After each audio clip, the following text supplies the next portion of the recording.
Hey, everybody, and welcome to another edition of the Migraine Mentors minicasts. I'm one of your mentors, Dr. Erik Reis, and I'm excited to talk today about creatine because I think so many people, and I know patients in my experience in our office, have been under the impression that creatine is only for like bodybuilders, Olympic weightlifters and like triathletes.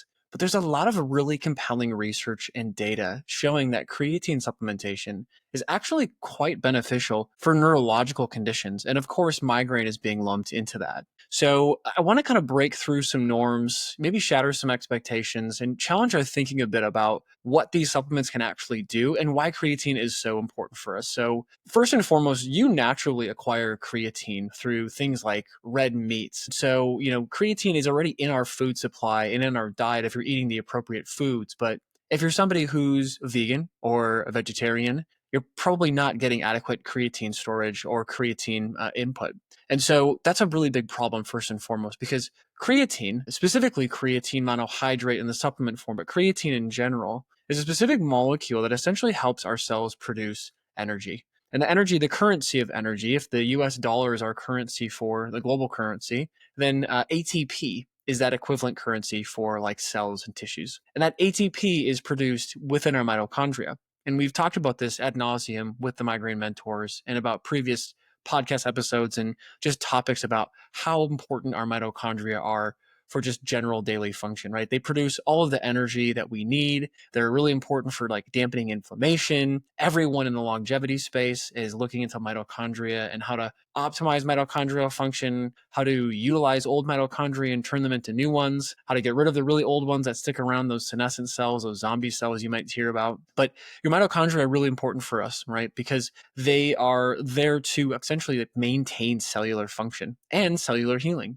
So creatine, in a nutshell, essentially is a molecule that can help increase or improve the efficiency of producing energy in ATP. And creatine, traditionally speaking, was used for like short bursts anaerobic activities. These are activities like, think of like running from like your car to like the front of your house. Like that's a really short, quick burst, almost like what a running back would do during a football game. But what we're finding out now, and what a lot of the research and data is showing, is that creatine at higher doses than the traditional standard dose we've been using for physical exercise has actually been shown to provide some pretty interesting cognitive and effects on the brain.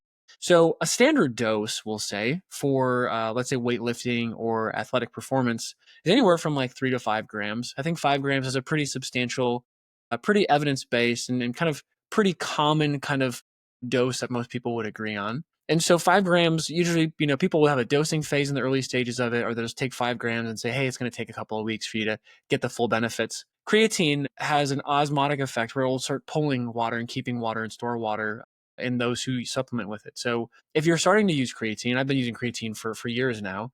I know there's always just a little bit of extra water weight that I'm carrying, and that's fine. I'm fine with that. Most people think that they start to gain weight when they're on it, and some might think it's muscle, some might think it's tissue, some might think it's fat. It's actually just this excessive water weight, and that's okay. As long as you know that, that's completely normal. It's completely healthy for you as well too.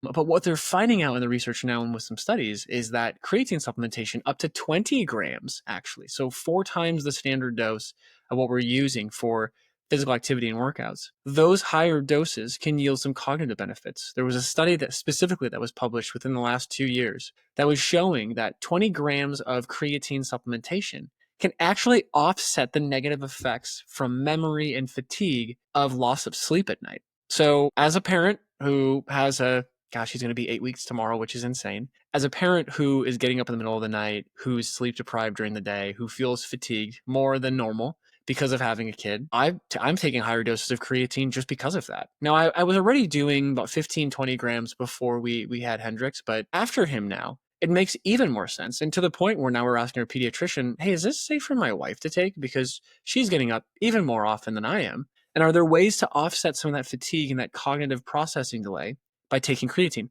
Some of the data is pointing to that. It's been quite strong. I think that there's more research that needs to be done, as with everything. But we're finding out now that these higher doses can benefit people on the neurological side.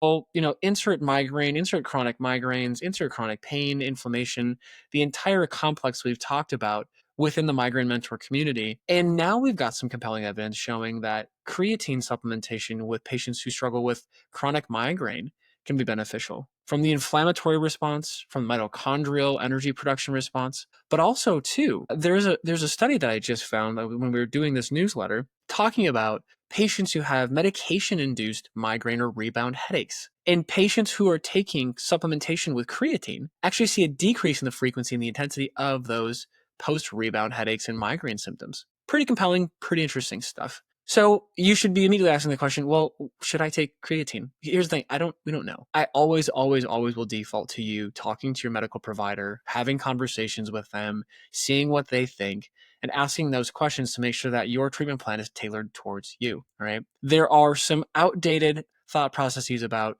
creatine supplementation putting a heavy load onto the kidneys. Now, I'm not a nephrologist. I'm not going to say that I'm an expert in this space. But what I will tell you is study after study has shown that creatine supplementation is relatively safe for kidneys. If you're worried about that, or if you're having dialysis or you have known kidney issues, then creatine may not be a supplement that you want to take. If it is a supplement that you want to try, then go get some tests done. Go get a EGFR test done. These are standard blood tests that your medical doctor can run, and go see what the data shows. And if there's enough conviction there, your medical doctor or your provider will make a decision as to whether or not creatine supplementation is a good idea for you, and you can go ahead and try it.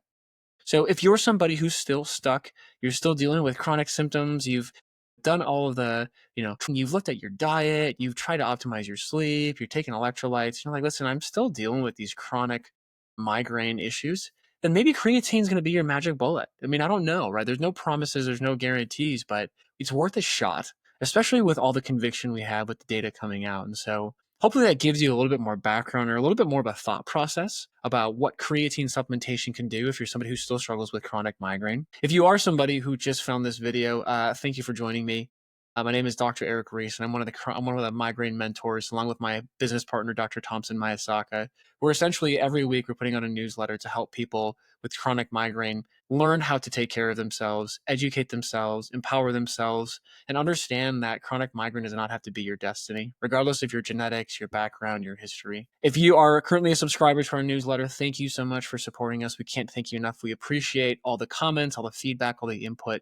And our community is growing day by day, and it's super fun to be a part of. And if you're not a subscriber, what are you waiting for? We publish our newsletter every Wednesday morning at 6 a.m. Central Time. This newsletter is designed to help you be educated and take care of yourself. So without any further ado, thank you for joining me for this week's episode, and I look forward to seeing you again at next week's.